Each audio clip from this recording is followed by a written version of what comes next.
Okay, very well. Attorney Matibag, do you know Mel Sabio?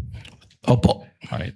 Now, about 2 months ago, an old audio-video file of the two of you circulated online. By the way, we won't show that video out of respect to your to the party's rights, as well as I saw your wife here also, out of your family members' rights and also out of Mel Sabio's rights. I'll just ask you a few questions. This video circulated online, and you already came out in the media admitting that it was you and Mel Sabio who were involved in that video, correct? Tama po yun. That is a private conversation sa dalawa pong magkaibigan na hindi nagkakasundo. All right. And my only question to you is this. Did that incident demonstrate an emotional outburst on your part? Kasama na po yun, combination na ng galit at disappointment.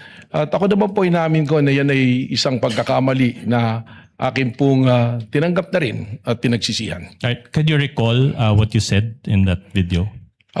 Masama po yung aking mga sinabi. Meron pong hindi talaga kaya-aya.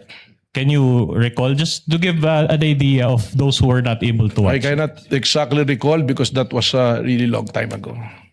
That's okay.